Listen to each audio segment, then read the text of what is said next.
Assalamualaikum warahmatullahi wabarakatuh. Dengan saya Nur Hasanah, NIM F1F1-20003.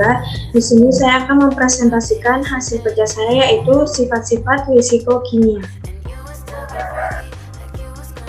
Baiklah, yang pertama yaitu kolometri, spektrofotometri, dan fluorofotometri.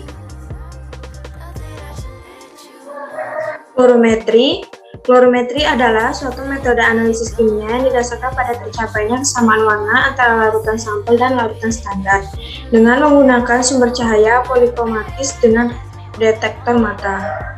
Persyaratan larutan yang harus dipenuhi untuk absorpsi sinar tampak adalah larutan harus berwarna. Oleh karena itu, metode spektroskopi sinar tampak disebut juga dengan metode kolorimetri, dan alatnya disebut dengan kolorimeter. Kolorimeter didasarkan pada perubahan warna larutan yang sebanding dengan perubahan konsentrasi komponen pembentuk larutan. Oleh karena itu, aspek kuantitatif merupakan tujuan pengukuran dengan metode ini. Syarat-syarat pewarnaan yaitu ada 6. Yang pertama adalah warna yang terbentuk harus stabil, yang kedua reaksi perwarnaan harus selektif, yang ketiga larutan harus transparan, yang keempat kesensitifan tinggi, yang kelima ketepatan ulang tinggi, dan yang keenam warna yang terbentuk harus merupakan fungsi dari konsentrasi. Selanjutnya yaitu metode kolorimetri terbagi atas dua bagian. Yang pertama metode kolorimetri visual. Metode kolorimetri visual yaitu metode yang menggunakan mata sebagai detektornya. Metode kolorimetri visual ini ada 4 macam, yaitu metode standar seri, metode kesetimbangan, metode pengenceran, dan metode standar sintetis. Yang kedua yaitu metode fotometri. Metode fotometri yaitu metode yang menggunakan fotosel sebagai detektornya. Metode fotometri terbagi atas 3, yaitu sistem silinder Henher, Bajorum komparator, dan Dobou's kolorimeter. Selanjutnya yaitu spektrofotometri.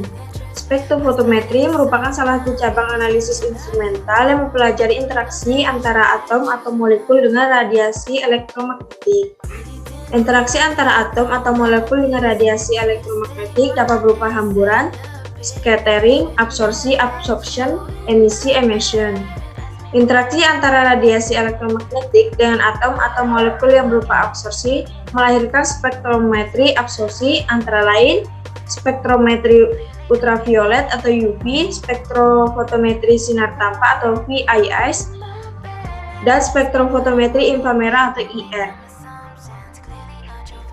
Spektrofotometer menghasilkan sinar dan spektrum dengan panjang gelombang tertentu, dan fotometer adalah alat pengukur intensitas cahaya yang ditransmisikan atau diabsorpsi.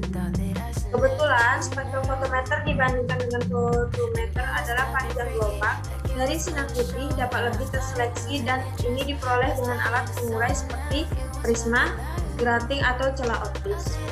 Pada fotometer, filter dari berbagai warna yang mempunyai spesifikasi melewatkan trayek panjang gelombang tertentu.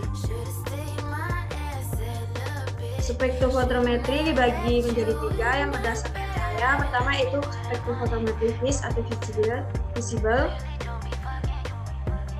Pada spektrofotometri ini yang digunakan sebagai sumber sinar atau energi adalah cahaya tampak atau visible.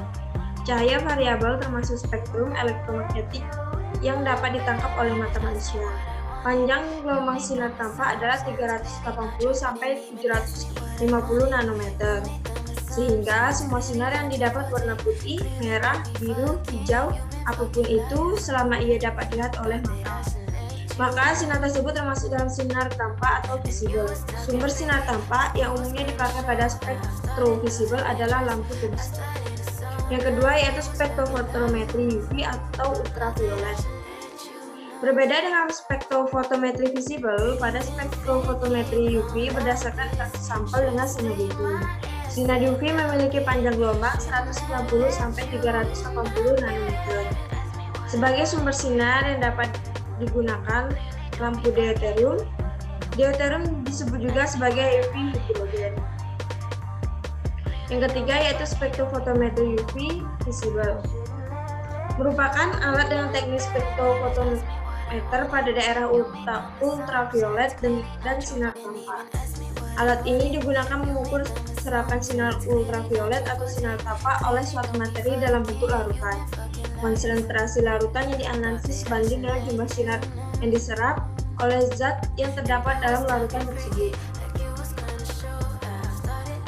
Selanjutnya yaitu fluorometri. Fluorometri adalah pengukuran fluoresensi. Instrumen yang digunakan untuk mengukur fluoresensi disebut fluorometer atau fluorimeter. Fluorometri adalah suatu metode analisis kimia berdasarkan kemampuan suatu senyawa kimia untuk memandarkan cahaya yang diserap atau sifat fotoluminesen. Pada metode ini yang diukur adalah intensitas fluoresensi yang terjadi pada panjang gelombang tertentu setelah analit tereksitasi pada panjang gelombang tertentu. Sehingga pengukuran dilakukan pada cahaya yang diemisikan, yaitu saat elektron tereksitasi kembali ke tingkat dasar, bukan yang ditransmisikan. Molekul akan kehilangan sebagian energi pada saat kembali ke tingkat dasar disebabkan oleh adanya tumbukan antar sesama molekul analit atau dengan molekul pelarut, dan energi dilepas berupa cahaya atau deeksitasi.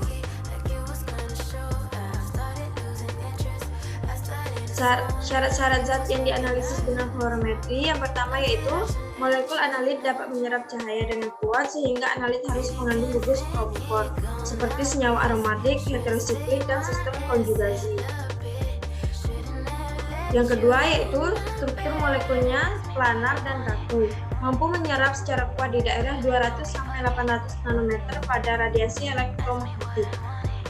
Yang ketiga yaitu transisi energi hingga ke tingkat kondisi eksitasi terendah. Pasangan elektron single adalah transisi. Yang keempat yaitu molekul yang tereksitasi kembali ke kondisi dasar dengan melepaskan energi radiatif dengan waktu relaksasi pada fluorometri 10⁻⁹ sampai 10⁻⁷ detik, dan pada fosforimetri 10⁻⁴ detik. Baiklah, yang kedua yaitu pengukuran refraktometri. Refraktometri adalah suatu analisis yang berdasarkan pada penentuan indeks bias suatu zat. Indeks bias adalah perbandingan kecepatan rambat cahaya dalam ruang hampa dengan kecepatan cahaya pada suatu medium. Faktor-faktor yang mempengaruhi indeks bias yang pertama itu ada suhu, yang kedua tekanan, yang ketiga yaitu jenis sinar yang digunakan. Yang ketiga, pengukuran viskositas. Viskositas merupakan pengukuran dari ketahanan fluida yang diubah baik dengan tekanan maupun tegangan. Metode biasa digunakan untuk pengukuran viskositas adalah viskometer Oswald dan viskometer Oberlofbe. Metode yang digunakan pada penelitian ini adalah viskometer Oswald. Metode ini mengukur viskositas dengan cara membandingkan waktu alur pelarut dengan larutan polimer pada berbagai kepekatan atau konsentrasi. Pengukuran viskositas dilakukan dengan cara memperlaju cairan melalui tabung berbentuk silinder. Penentuan nilai viskositas zat cair dapat ditentukan dengan besaran yang disebut dengan koefisien viskositas.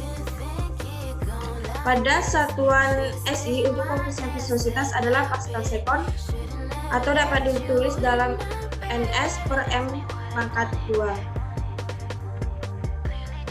Faktor-faktor yang mempengaruhi nilai viskositas yaitu suhu, konsentrasi larutan, tekanan, dan berat molekul yang terlarut. Baiklah, yang terakhir atau yang keempat yaitu metode elektrolit.